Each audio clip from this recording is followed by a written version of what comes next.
दोस्तों यही वो बिल्डिंग है राव आईएएस स्टडी सर्कल जहां पर डूबकर 3 बच्चों की मौत हो गई थी। उनमें से एक होनहार बच्ची का नाम था श्रेया यादव। उनके भाई यानी फूफा के लड़के हैं मेरे साथ, उनके खुद फूफा हैं जो आए हैं यहाँ। बहुत ही उदास है, आंखों में इस समय डबडबा रही है जब इनसे बात कर रहा हूँ, पूछ रहा हूँ इमोशंस। तो ये आज यहाँ पहली बार आए हैं यहाँ पे? हाँ, मैं यहाँ पे सेकंड टाइम आया हूँ। पहले जिस रात को ये हुआ था, उस रात को मैं यहाँ पे था। मतलब ऐसा हुआ था कि 12 बजे के आसपास मेरे पास फ़ोन आया था मामा जी का, क्योंकि मामा जी ने ही उसका एडमिशन कराया था यहाँ पे। तो उनका फ़ोन आया कि ऐसे प्रीति का फ़ोन नहीं लग रहा। तो मैं पूछा। प्रीति भी बोलते थे? हाँ, उसका घर का नाम उसका प्रीति था, वैसे उसका उसका नाम श्रेया है। तो मामा जी का फ़ोन आया कि ऐसे ऐसे प्रीति का फ़ोन नहीं लग रहा, उसका फ़ोन स्विच ऑफ आ रहा है। और मैंने घर से न्यूज़ देखी है कि जो राव इंस्टीट्यूट है वहाँ पे पानी भरने से 3 बच्चों की मौत हो चुकी है, उनमें से 2 लड़कियाँ हैं। तो मामा जी वहाँ से अपने फ्लैट से निकल चुके थे गाड़ी में।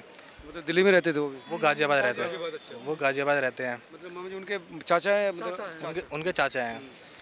तो वहाँ से गाड़ी से निकले, वो गाड़ी से निकल के सबको फ़ोन घुमा रहे हैं इधर उधर कि मतलब किसी से दिल्ली में रहते थे? जो दिल्ली में रहते थे फैमिली वालों को भी गांव में फ़ोन लगा रहे हैं कि आपकी बात हुई आज उससे या नहीं हुई है। तो सब यही बोल रहे हैं कि आज हमारी शाम से उसकी बात ही नहीं हुई उससे।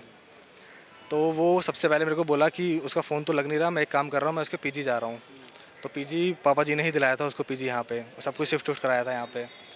तो पीजी वो जब वहाँ पहुँचे पीजी, तो वहाँ पे ताला लगा हुआ था। तो थोड़ा सा मामा जी का डाउट थोड़ा सा यकीन में बदल गया कि हाँ कि कुछ ना कुछ तो हुआ ही है। तो फिर उन्होंने पूरा पीजी छान मारा, कहीं नहीं मिली वो। तो उन्होंने फिर निर्णय लिया कि चलते हैं इंस्टीट्यूट के बाहर। तो वो इंस्टीट्यूट आए यहाँ पे, तो यहाँ पे एसपी मिले, उनसे बात हुई। तो एसपी ने बताया कि हाँ एक लड़की है जो कि यादव ही है। तो पर नाम उन्होंने कंफर्म नहीं करा। तो कहा कि एक काम करो, आप आरएमएल चले जाओ। अब मामा जी को ये थोड़ा सा यकीन हो गया कि हाँ एक ही लड़की है यादव है जिसके साथ ऐसा हुआ है। तो उन्होंने मुझे फ़ोन किया, करीबन टाइम हो गया था 1:30 बज गए थे। तो मुझे बोला कि कैब करके यहाँ पे आ जाऊँ। तो मैं 1:30 बजे के आसपास यहाँ मैं कैब करके आया। मैं मेरे को 2 बज गए थे आते आते। फिर यहाँ से हम लोग गए आरएमएल। आरएमएल कोई रात को, हाँ रात को 2 बजे हम आरएमएल गए। वहाँ जाके फिर हमें इमरजेंसी में गए। तो इमरजेंसी में बात करी तो कह रहे हाँ यहाँ पे आए थे कुछ बच्चे और उनको मोर्चरी में भेज दिया गया है। तो हमने नाम पूछा कि ये बच्चे का नाम है और क्या कंडीशन है इनकी। तो उन्होंने बताया कि आप एक बार मोर्चरी में चले जाओ। और हमें यकीन नहीं हुआ कि मतलब हमारे लिए तो बिलीव करना बहुत मुश्किल था। तो हम इधर उधर देख रहे हैं कि क्या पता किसी बेड पे बच्चा लेटा हो और उसकी कंडीशन क्रिटिकल हो। मन नहीं मान रहा था आपका? नहीं मान रहा था हमारा उस चीज़ पे। कौन कौन थे, आप अकेले थे? मैं और मामा जी थे, हम दोनों ही थे। हम फिर मैंने सिस्टर जी से पूछा, उन्होंने बताया कि हाँ एक लड़की है जिसका नाम श्रेया यादव और वो मोर्चरी में है, तो आप एक बार वहाँ चले जाओ। अब मामा जी तो बिल्कुल शॉक हो गए। मैं फिर भी मैंने हिम्मत करके मैंने उनसे पूछा सिस्टर जी से कि कितने टाइम पहले वो आई थी और क्या कंडीशन थी।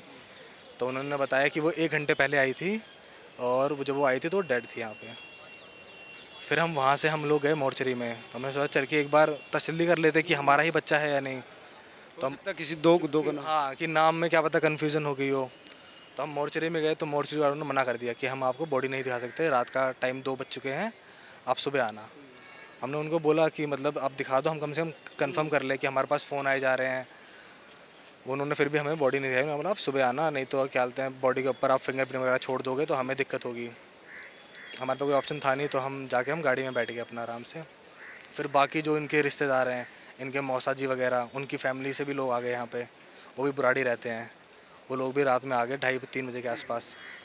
अब हम सब लोगों को यही समझा रहे हैं कि बच्चा अभी बहुत क्रिटिकल कंडीशन में है। और हाँ तक आपने कोशिश की? हाँ मतलब किसी को हमने बताया नहीं कि बच्चे की डेथ हो चुकी है, क्योंकि वही है कि हम बता देते तो एकदम क्यों समझना मुश्किल हो जाता। हाँ, सब लोग अफरा तफरी करते और फिर गांव से इधर उधर आना। तो मामा जी ने बोला कि अभी किसी को कुछ नहीं बताना, एक बार पहले हम कंफर्म कर लेते हैं। फिर वही जैसे तैसे हमने रात काटी। फिर सुबह के टाइम जब हमें ख्याल से थोड़ा सा हुआ कि अब बता देना चाहिए धीरे धीरे, तो पिताजी को तो बता दिया था पहले ही रात में ही कि ऐसा ऐसा हो गया है, तो वहाँ पे थोड़ा सा संभाल लेना आप, क्योंकि पिताजी उस टाइम गाँव में ही थे। हाँ ये भी 3 दिन पहले ही आए हैं यहाँ पे, मतलब सारा अंतिम संस्कार करके उसके बाद आए हैं यहाँ पे दिल्ली में। उसके बाद फिर सुबह जब हम बॉडी हमने कंफर्म करी, उसके बाद फिर तो हम शॉक में हो गए। फिर हमने उनके पिताजी को फ़ोन किया, मतलब मामा जी को फ़ोन किया, बड़े वाले मामा जी को। पता तो रात को चल गया हो वैसे? नहीं पता लगा। नहीं हमने बताया नहीं। हम गांव में थे उस समय, हमें पता, इन्होंने बता दिया था, हम उनको नहीं बताए। हमने कहा पूरा कंफर्म हो जाए।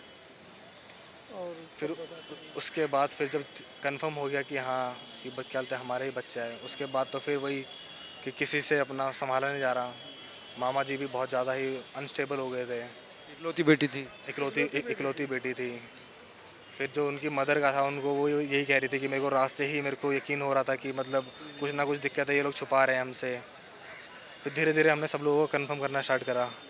फिर वही एम्बुलेंस करा के फिर गाड़ी ले गए। अभी भी जो गांव में जो कंडीशन है सबकी, वो अनस्टेबल ही है। जो मामी जी हैं वो अभी भी मतलब ठीक से खाना वाना नहीं खा रही। तो उनके लिए ये कि एक ही बेटी थी जो उनके पास रहती थी, उन्होंने पहली बार थोड़ा दूर भेजा उसको पढ़ने के लिए, और फिर अचानक से 2 ही महीने में ऐसा हो गया। 2 महीने पहले ही दिल्ली आई थी। मतलब दिल्ली वो 3 महीने पहले आई थी, यहाँ राव में इसने एडमिशन 1.5-2 महीने पहले लिया था।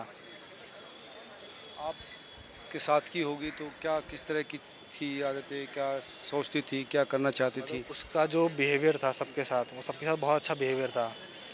मतलब ऐसा था कि जो उसके साथ बात करे, मतलब वही था कि उसको आईएएस बनना था, तो उसको ज़्यादा नॉलेज थी जोग्राफी पॉलिटिकल्स इन सब में, तो सबसे वो डिबेट करती रहती थी इन मुद्दों पे। जैसे एक होता है फैमिली इन्वायरमेंट में, हमारा थोड़ा वैसा ही है, तो सबसे वही डिबेट करना। मतलब मतलब ये होता है कि जैसे हमारा प्लान भी था, जैसे अभी राखी आने वाली है, तो सबका यही था कि अब वो दिल्ली आ रखी है तो राखी पे सब लोग मिलेंगे।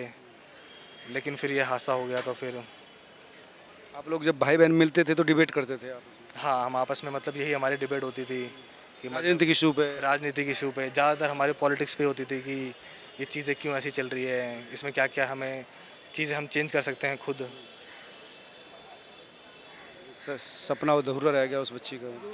मतलब बच्चे का सपना अधूरा रह गया है। अब मतलब फाइनली जो स्टेप है वो यही है कि मतलब जो हमारे बच्चे के साथ हुआ है वो आगे किसी के साथ ना हो।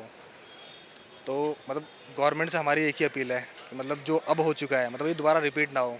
एटलीस्ट कम से कम वो नेसेसरी स्टेप ले, जिससे जो अब हुआ है वो मतलब आगे चल के दूसरे बच्चों के साथ ना हो। कि बच्चा एक इंस्टीट्यूट में बैठा है पढ़ने के लिए, पढ़ते पढ़ते उसकी पढ़ रहा था, पढ़ते पढ़ते एकदम पढ़ते पढ़ते डेथ हो जाए। साथ में बहुत लोगों की आशा जुड़ी होती है बच्चों के साथ में। प्रिपेयर करता है तो ऐसा नहीं होता कि बच्चा ही प्रिपेयर कर रहा है, उसके साथ उसे घर वाले ही प्रिपेयर कर रहे हैं एक तरह से। सुधार कर रहे हैं आप लोग, सहयोग कर रहे हाँ, हम सहयोग कर रहे हैं। जैसे ऐसे सारे लोग ही जुटे हुए थे कि बच्चा कामयाब हो जाए। हैं। क्या आईएएस बनना चाहती थी क्या? मतलब करना क्या चाहती थी आइए, मतलब किस तरह का क्या? मतलब उसका ऐसा था कि वो एग्रीकल्चर फील्ड में उसने अपनी ग्रेजुएशन की थी, तो उसका यही था कि मेरे को आईएएस बन के और इस फील्ड के अंदर मतलब अच्छा करना है कि जो किसान वगैरह हैं जो इतना वो स्ट्रगल कर रहे हैं उसके अंदर मेरे को इम्प्रूवमेंट्स लानी है। किसानों के लिए, किसानों की ज़िंदगी बदलना चाहती थी। हाँ, क्योंकि उसके पापा खुद भी किसान हैं, जो क्या बोलते हैं उसके बाबा थे वो भी किसान हैं। तो उसने वो सारी परिस्थितियाँ देखी हैं कि एक किसान क्या क्या चीज़ें फेस करता है, तो उसका टारगेट यही था कि कैसे मैं उनकी ज़िंदगी सुधार सकती हूँ। कब, कितने दिन पहले मुलाकात हुई थी? मतलब जो मेरी उससे मुलाकात हुई थी वो 3 महीने पहले हुई थी, जब वो घर आई थी। तो मतलब वो दिल्ली आई थी, तो वो यहाँ पे वो क्या बोलते फ्लैट में रह रही थी। तो फिर उसको मतलब वो आना चाहती थी घर पे, तो हम थोड़ा सा बोल रहे थे क्योंकि जो मेरी बहन भी है वो भी प्रिपेयर कर रही थी नीट का। तो हमने उसको बोला कि थोड़ा सा रुक जा, इसका एग्ज़ाम हो जाने दे फिर आ जियो तू। फिर वो जैसे ही एग्ज़ाम ख़त्म हुए फिर हम सारे मिले, सारे लोग। हमने कम से कम भी हम 5-6 दिन साथ रहे, इधर उधर हम घूमे भी। उसके बाद फिर वो दोबारा आ गई थी अपनी प्रिपरेशन करने के लिए। फिर बाबा का देहांत हो गया था, फिर वो गांव चली गई थी। फिर गांव में जाके फिर सबकी मुलाकात हुई थी उससे। फिर वो गांव से जैसे यहाँ पे आई थी, मुश्किल से उसको 1 महीना हुआ था और फिर ये हादसा हो गया। लग रहा है कि सरकारें जाग रही हैं या काम कर रही हैं, ठीक डायरेक्शन में काम कर रही हैं। मतलब जो मेरे को अभी तक की अपडेट है वो यही है कि हाई कोर्ट ने पहले सीबीआई इंक्वायरी के लिए बोला था, तो सीबीआई इंक्वायरी कर रही है। तो हमें पूरी उम्मीद है कि जो सीबीआई वो निष्पक्ष जांच करेगी। दूसरा, आज सब लोग कह रहे हैं कि सुप्रीम कोर्ट ने भी आदेश दिया है सरकार को कि इसके ऊपर अच्छे से एक्शन लेना है। तो हमारा यही है कि जो तीनों फैमिली है, तीनों विक्टिम फैमिली है, उन तीनों को न्याय मिलना चाहिए। जो जो लोग इसके अंदर जिम्मेदार हैं उन लोगों को कड़ी से कड़ी सज़ा मिलनी चाहिए। जो इंस्टीट्यूट को जो रन करते थे, जो जो इसके अंदर इन्वॉल्व थे, उनके ऊपर एक्शंस होने चाहिए। और एमसीडी के ऊपर कि जो एमसीडी मतलब इन्होंने नोटिस डाला, 2-3 बार नोटिस डाला, उन्होंने एक्शन नहीं लिया। अगर वो एक्शन ले लेते क्या पता आज हमारा बच्चा ज़िंदा होता। बिल्कुल ठीक कह रहे हैं, अगर एजेंसी काम करती तो ये नौबत ना आती। आप क्या कहेंगे सर? यही बात हमारे, हम भी यही कह रहे हैं कि श्रेया को लेकर आपकी कोई यादें, क्योंकि आपके तो बच्चे के वो तो समान। बहुत होनहार बच्ची थी, हौसलो एकदम हंसती मिलती थी। कभी भी फूफा जी नहीं दोस्त बना के, जैसे दोस्त है। अच्छा, आपके साथ भी? हाँ, सब एकदम हंसी में पूरा ऐसा खुश कर देती थी, बिल्कुल एकदम बोल के इतना अच्छा बोलती थी सबको, अपनापन कितना था उसके अंदर। अब क्या बोले सर, यही बात है। तो नहीं चलिए, आते दिमाग में, क्या करें? यादें यादें रह गया, अब कुछ नहीं रह गया, परिवार तो संभल भी नहीं पा कुछ रहा। नहीं रह गया अब। परिवार का वही है कि मैंने आपको बताया कि अभी माता जी बिल्कुल ही अनस्टेबल हैं, वो खाना वाना नहीं खा रही हैं। पिताजी कोई काम नहीं कर रहे, वो घर पे ही हैं। जब से ये हादसा हुआ है तब से वो घर पे ही, कहीं जा ही नहीं रहे इधर उधर। पिताजी ज़्यादा इमोशनल हैं। मतलब वही होता है कि ना, लड़की जो होती है वो पिताजी के ज़्यादा अटैच में होती है। तो वो एकदम एक ही लड़की थी तो बहुत ज़्यादा क्लोज थी वो पिताजी से। अब पिताजी का वही है कि वो इस चीज़ को एब्जॉर्ब नहीं कर पा रहे कि ये चीज़ कैसे हो गई है। अब यही चाहते हैं कि इस पर किसी और बच्चे के साथ ऐसा ना हो। मतलब सिचुएशन यही है कि आगे चल के, मतलब जैसे सुप्रीम कोर्ट है या हाई कोर्ट है, मतलब उनको ऐसे नियम बनाने चाहिए कि आगे चल के दोबारा किसी बच्चे के साथ ऐसा ना हो। मतलब ये सारा जो प्रोटेस्ट चल रहा है वो, अब तो जो बच्चे का लॉस हो गया है हो गया है, बट ये उसके लिए भी है कि आगे चल के किसी बच्चे के साथ दोबारा ना हो। ये श्रेय के भाई थे, वो फूफा जी थे। इनका कहना था कि परिवार इस समय पूरे डिप्रेशन में है। पापा की लाडली थी, माँ की लाडली थी, उसका जाना किसी भी तरह से वो बर्दाश्त नहीं कर पा रहे हैं।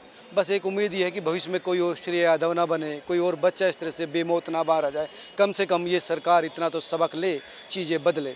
आप तमाम लोग क्या सोचते हैं ज़रूर बताएं। इस खबर को शेयर भी कीजिए ताकि सरकारों तक पहुँचे, उनके गूंगे बहरे कानों तक ये आवाज़ पहुँचे कि बच्चे एक परिवार की रीढ़ होते हैं और उनके जाने के बाद परिवार बिखर जाता है। नमस्कार।